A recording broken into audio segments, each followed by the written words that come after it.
Acá, bien, listo. Bien, muy buenas tardes entonces, estimados compañeros.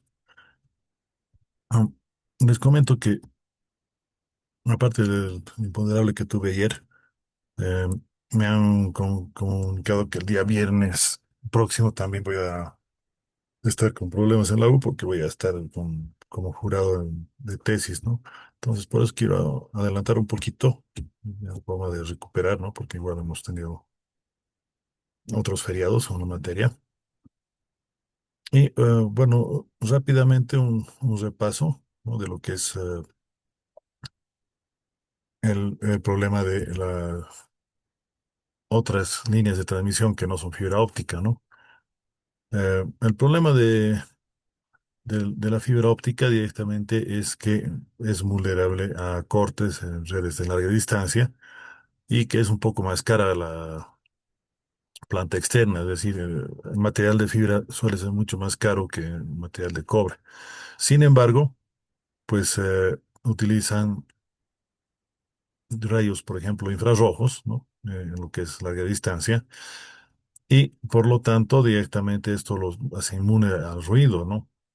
Ahora, esto de los rayos infrarrojos no es una cuestión nueva, ¿no? Es algo que se ha transmitido desde los años 1800 que estamos trabajando en lo que es el manejo de eh, esta banda de frecuencia, ¿no?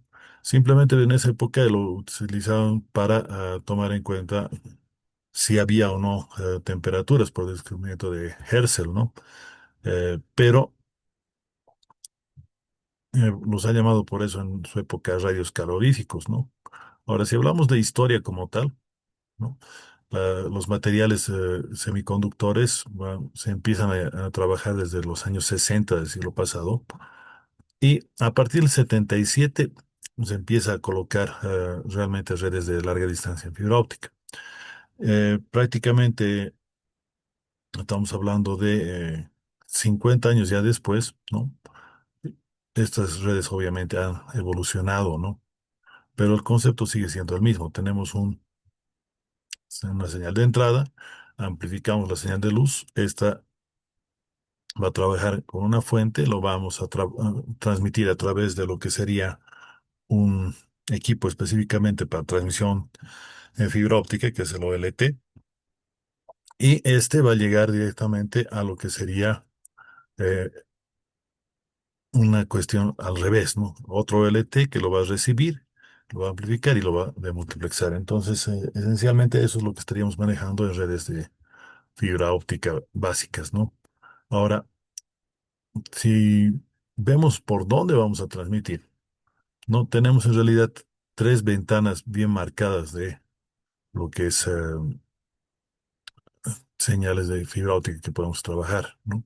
Que están justamente en el infrarrojo, ¿no? Donde vamos a trabajar específicamente con la banda de 850, la de 1330 y la de 1500 nanómetros, que está pintada ahorita en verde, por ejemplo, ¿no? Sin embargo, podemos hablar de ventanas lejanas y estas serían otras bandas dentro de lo que sería las redes de fibra, ¿no? Ya no 1550, sino 1600 y 1650 nanómetros, ¿no? Ahora, Eh, vamos a saltarnos entonces a unas frecuencias que podemos hablar de el orden de los terahercios, ya, ¿no? Eh, en el espectro de frecuencia estaríamos hablando, hemos dicho, poquito por debajo de la luz visible, ¿no? Vamos a saltarnos acá, pum, a lo que sería la propagación como tal, ¿no? En cualquier onda, porque la luz también es onda. Hablamos de dos ondas, una que sería el campo magnético y otra que sería el campo eléctrico, ¿no? Obviamente son transversales y esto lo vamos a llamar el viaje de la onda, ¿no? Entonces, tomando en cuenta ambos, hemos visto ya un experimento que hablamos de la reflexión y lo que es la refracción, ¿no? Entonces, ¿cómo se iban a relacionar ambos? A través de lo que es la ley de Snell y ángulo crítico especialmente era una reflexión paralela. Esto me lo han hecho también en lo que es el trabajo de investigación del laboratorio que hemos hecho sobre ello, ¿no? Y este ángulo crítico va a ser nada más que la relación entre los dos índices de propagación, ¿no? Sería del centro o del núcleo de la fibra y del índice de lo que sería la envoltura o el cover, ¿no? Entonces, ya las fibras que utilizamos en FTTH y en lo que es telecomunicaciones de larga distancia, nosotros vamos a trabajar fibras de orden escalonado, ¿no? Entonces vamos a utilizar específicamente lo que es la reflexión interna de la fibra, ¿no? Y ahí hablamos, por ejemplo, del máximo que va a casarse con el ángulo crítico, que eso lo vamos a llamar la apertura numérica. También a muchos de ustedes en la investigación han complementado esta parte de acá. No es el cono de aceptación que se forma directamente debido al ángulo crítico que maneja el material de la fibra como tal, ¿no?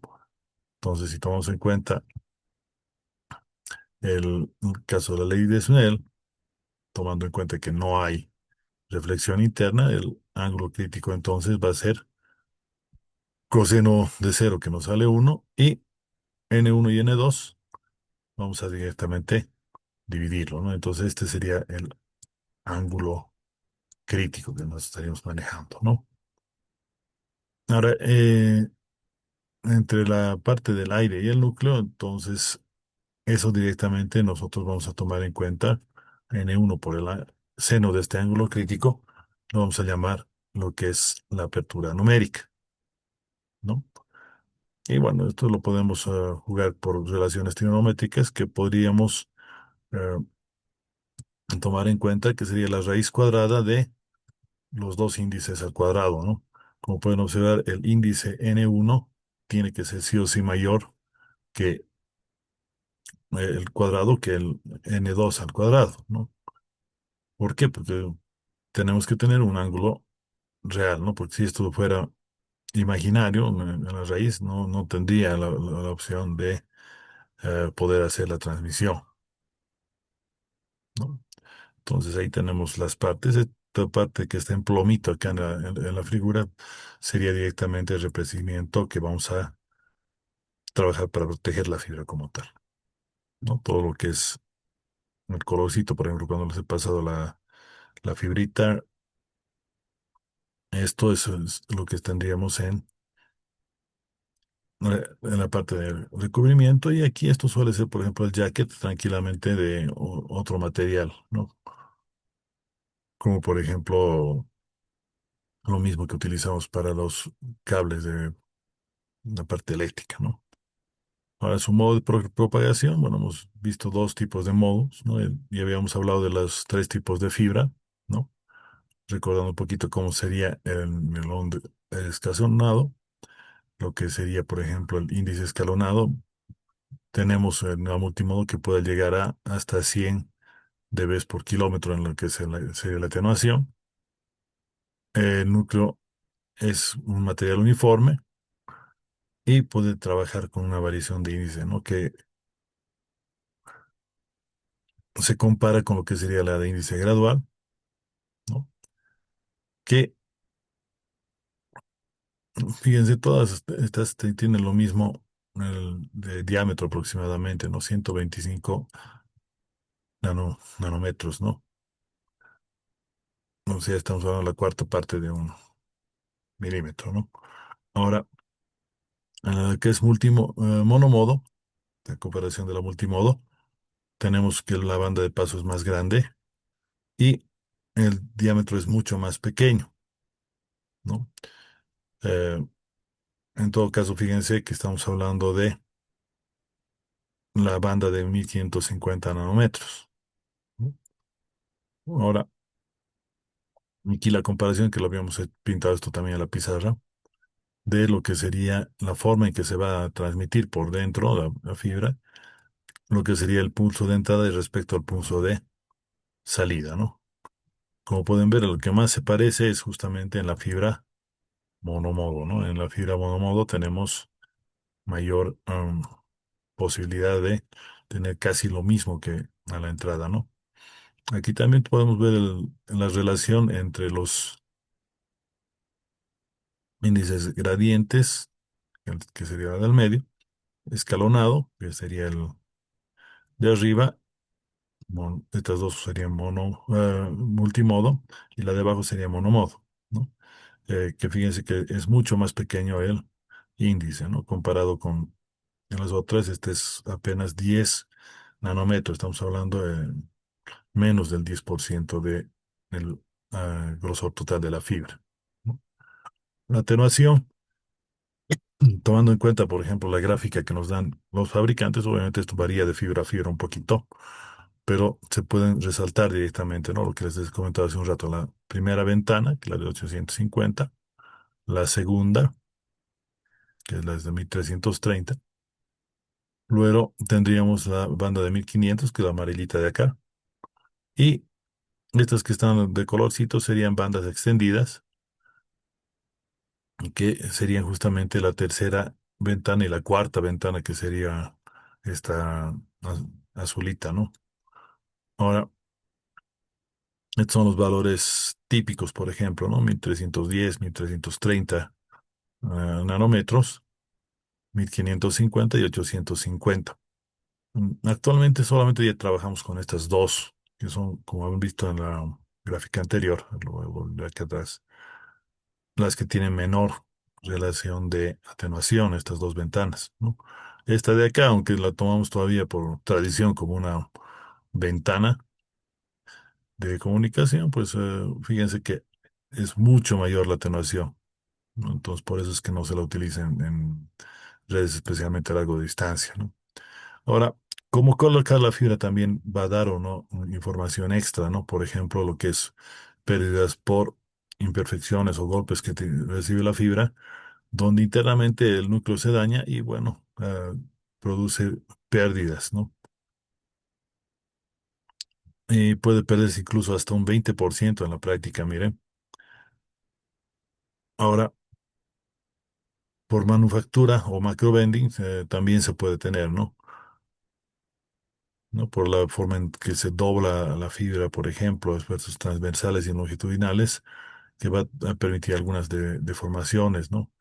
También el tamaño de la fibra no es pues infinito, ¿no? Entonces, cada cierto punto se hace fusión y conectorización. Entonces, en ese sentido tendríamos también, ¿no? Obviamente aquí está exagerado, alineación, por ejemplo, en este caso anidación axial, lo que serían los conectores, o que no llegan realmente a tocarse, hay un gap, un espacio de conexión entre las dos fibras, ¿no? Y de lo ideal, fíjense cómo va reduciéndose lo que es la relación. O cuando tenemos una especie de ángulo de separación entre las fibras, o cuando tenemos ahí prácticamente, en este caso estaríamos tomando en cuenta lo que es una no alineación también, ¿no? Obviamente, mientras más grande es el ángulo, pues peor, ¿no? Y bueno, tenemos lo que son fusiones, esto lo vamos a hacer también en laboratorio, ¿ya? Lo vamos a hacer posteriormente. Ahora, lo que son fusiones, ¿no? Tenemos fusiones que deberían no superar los 0,2 decibelios, ¿no? Que lo ideal sería que tengan mucho menos, ¿no? Pero podríamos aceptar hasta un 10% de fusiones que tengan 0,1 dB, ¿no? Aunque parezca irrisorio ah, estos tipos de pérdida, que estas fusiones o conexiones son realmente en un enlace pendiente de larga distancia, o pues problemas que tendríamos que ir manejando, ¿no? La parte de conectorización, por ejemplo, puede llegar a perder 1,5 dB, ¿no? Obviamente en cada empalme hablamos de por lo menos dos conectores, ¿no? Entonces 3 dB, y bueno, 3 dB pareciera no ser mucho, ¿no? Pero 3 dB, tomando en cuenta la relación que sería entrada versus salida, y tomamos como un sistema de que obsura la fibra, pues estamos hablando de la mitad de potencia, ¿no? Solamente por conectorizar. Por eso es que no tenemos que conectorizar cada rato, ¿no? Bueno, aquí están los distintos tipos de conectores. Ya hablamos algo de la fabricación, ¿no? El método más utilizado es el doble crisol, donde vamos a tener una fibra que va a ir fabricándose por lo que sería el derretimiento de dos tipos de performance y el otro de la deposición de impurezas, ¿no? Si dicen bien impurezas, ¿no? Y tendremos, por ejemplo, el cloro de silicio, el cloro de óxido de potasio, cloro de germanio, bromato de boro, etcétera, ¿no? Entonces, ese tipo de impurezas lo que van a hacer es, a través de vapor, introducirse dentro de lo que sería el núcleo y van a tener, a diferencia de lo que podría estar pensando, esa impureza más bien va a ayudar a que se produzcan fotones directamente por el paso de la luz a través de eso, ¿no? Y que si con luz obtengo más luz, en realidad lo que estamos haciendo es amplificarlo, ¿no? Y si amplificamos, pues nos va a llevar a mayores distancias de cobertura, ¿no? Lo que es el estirado, por ejemplo, se maneja por bobinas. Y bueno, aquí los cables de fibra óptica, ¿no? Tenemos del tipo enterrados, aéreos o submarinos. Esto vamos a tener que tomar en cuenta de acuerdo a lo que sería el manejo directamente de, de su proyecto, ¿no? Entonces, aquí, por ejemplo, tenemos distintos tipos de cable conectado, ¿no? Que vienen en tubos mucho más grandes, ¿no? Entonces, cada uno de estos tubitos va a tener su propia fibra, ¿no? Y cada fibra, bueno, aquí tenemos, por ejemplo, que va a estar con sus parcitos. Aquí tenemos también lo que sería una codificación por colores, ¿ya? Entonces, para concluir la presentación aquí, perdón, voy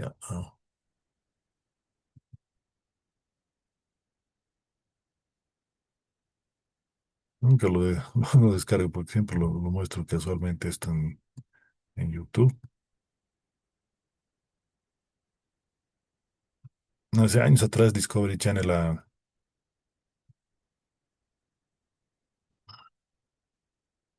hecho un documental de fabricación de fibra óptica.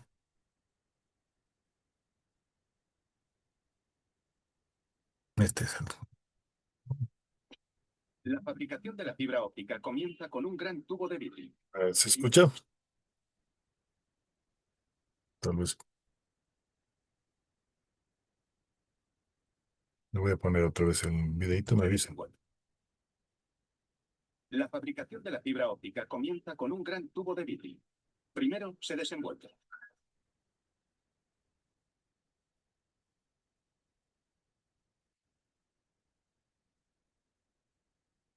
A continuación, se sumerge en un baño corrosivo de ácido hidrofluórico que elimina cualquier residuo graso. Como está agarrando con guantes, ¿no? Se insertan en los extremos de un torno. Uno va a ser el núcleo, el otro va a ser la Y deforma. respiran, se van calentando con una llama de hidrógeno-oxígeno. Cuando el vidrio se vuelve blanco, es que se está acercando a la temperatura máxima, 2000 grados centígrados. Ambos tubos se fusionan.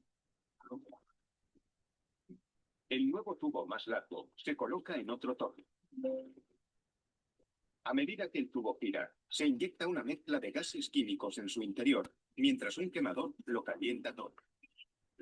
La mezcla de gas contiene formas líquidas de silicio, un elemento químico muy abundante en la naturaleza, y germanio, similar al estaño, usado como semiconductor en transistores y otros aparatos electrónicos.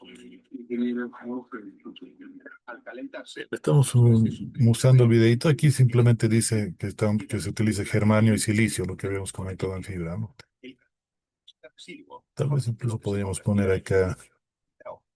lo El que es de vidrio en sí títulos, pero forma ahí el ya no decía que de la no fibra. hay problema, ¿no? Cuando el núcleo está lo bastante fundido, Eso se se lee, ¿no? aumenta el calor hasta que el propio núcleo se convierte en vidrio. Después se calienta de nuevo el tubo de vidrio para ablandarlo, así como al nuevo vidrio que hay dentro. El intenso calor provoca que el tubo se contraiga sobre sí mismo y forme una barra sólida.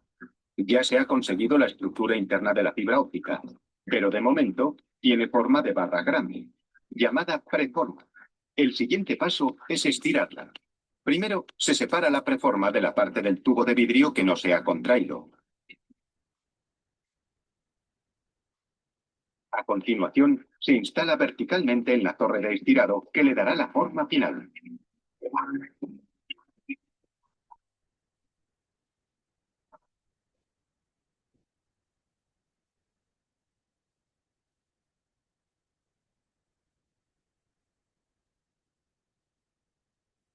El horno de la torre calienta un extremo de la preforma a 2000 grados centígrados.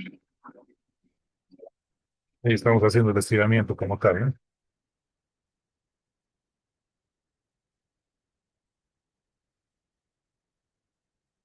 El vidrio se ablanda.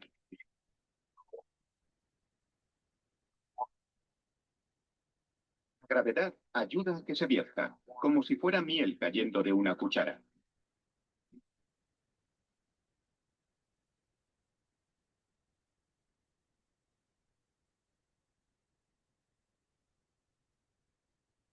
A continuación, usando un trozo de vidrio como peso, se estira el vidrio blando y se sigue estirando hasta que se forma una fina fibra de vidrio.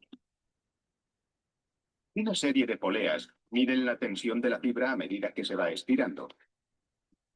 Un monitor especial se asegura de que la fibra tenga el diámetro correcto, 125 micras, aproximadamente un octavo de milímetro de grosor.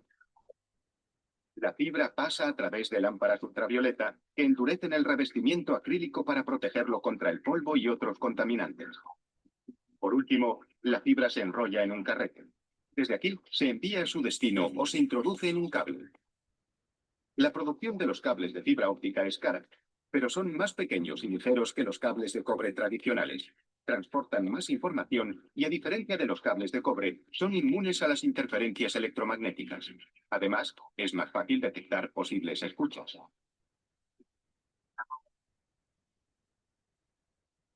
Y todo esto es posible gracias a un complicado proceso basado en un principio muy sencillo, que la luz viaja a través del vidrio.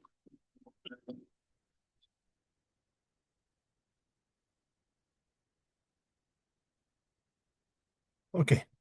Entonces, con esto habríamos hecho lo que sería el reemplazo de lo que teníamos que haber visto ayer. Gracias por haberse conectado hoy. Espero que les haya gustado ya directamente un poco esta clasecita. El día jueves que nos toca, bueno, tuve para la grabación, yo creo.